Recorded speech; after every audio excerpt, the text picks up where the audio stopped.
Now let us start with the reading and listening comprehension. Today we are going to read the story that is given on SR 16.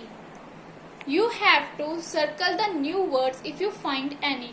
अगर आपको कोई new word नजर आ रहा है तो आपको उस वर्ड को सर्कल करना होगा. Okay, when you will circle it you have to find the meaning by yourself. आपको अपने आप उसका मीनिंग निकालना है with the 4 steps that we have learn earlier. जो हमने 4 स्टेप्स सीखे थे पहले, उन स्टेप्स के through.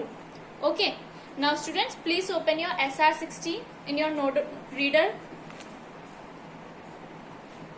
I hope you all have opened it. Now let's start the story. The title of the story is Save Our Monuments. Author is Komal Ramchandani.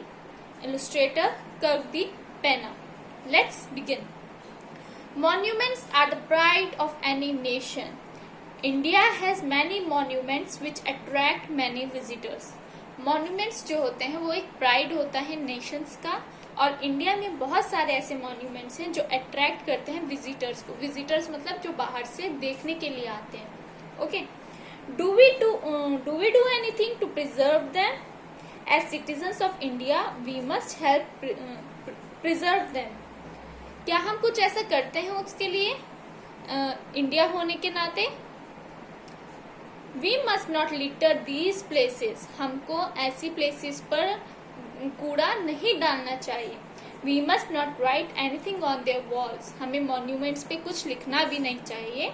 We must keep them clean and tidy. हमें monuments वाली जगह को साफ रखना चाहिए. We must encourage others to do the same. हमें और सबको भी एनकरेज करना चाहिए. एनकरेज मतलब सबको उसके लिए एक्साइटेड करना चाहिए कि हमें वो चीज़ नहीं करनी चाहिए जो गलत है. हमें सबको बताना चाहिए क्या गलत होता है क्या सही होता है अगर हमें मालूम है. We must follow the rules when we visit them. जब हम ऐसी जगह पे जाते हैं मॉन्यूमेंट्स वाली, तो वहाँ पर जो भी रूल्स होते हैं हमें उनको फॉलो करना चाहिए. Preserving our monuments is important for all of us. तो हम जब इन चीज़ों का ध्यान रखेंगे वो हमारे मॉन्यूमेंट्स के लिए बहुत ज़्यादा अच्छा है. They belong to all of us. तो ये जो मॉन्यूमेंट्स है ये हम सब के लिए बिलोंग करते हैं. तो हमें उनको एक अच्छे तरीके से रहना चाहिए. उस जगह पर गार्बेज नहीं डालना चाहिए, कुछ लिखना नहीं चाहिए, और जो उनके रूल्स होते हैं उनको फॉलो करना चाहिए. It is our duty to save and preserve them. ये हमारी एक ड्यूटी होती है मॉन्यूमेंट्स को सेव रखना. Next time when you visit a monument make sure you follow all the rules. Next time जब भी आप मॉन्यूमेंट्स देखने जाएं कोई भी, तो आप ये श्योर करें कि आप सारे रूल्स को फॉलो करोगे. ओके, तो रूल्स कौन कौन से थे? We must not litter. हमें गार्बेज या कूड़ा इधर उधर नहीं डालना चाहिए. We must not write anything on their walls. हमें मॉन्यूमेंट्स की वॉल्स पे कुछ नहीं लिखना चाहिए. We must keep them clean and tidy. हमें मॉन्यूमेंट्स वाली जगह प्लेसेस को अच्छे से साफ रखना चाहिए. In this, the vocabulary words are pride. What does pride means? Feeling good about something you did. कुछ चीज जो हमने करा हो उसके लिए बहुत अच्छा लगना, तो उसको हम क्या बोलते हैं? प्राइड. प्रिजर्व, कीप सेफली, मतलब किसी चीज को सेफ्टी के साथ रखना. Citizen, person who belongs to a country.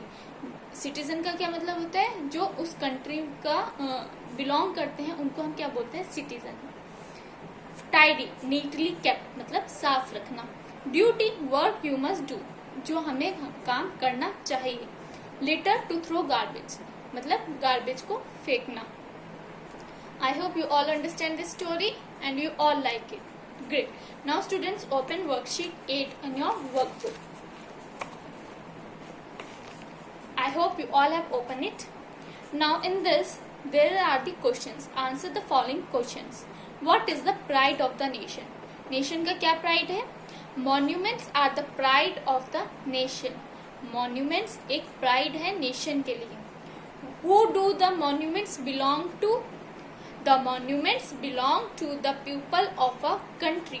Monuments किसको belong करते हैं? जो उस country में रहते हैं उसको belong करते हैं. So we will write the monuments belong to the people of a country. We must keep them clean and tidy. What is the meaning of word tidy? अब हमें मीनिंग बताना है tidy का. The meaning of the word tidy is neat and clean. तो tidy का क्या meaning है? Neat and clean. Students, you have to complete A, B, C part in your workbook. Great. With this, we end up reading and listening comprehensions. Great. Thank you.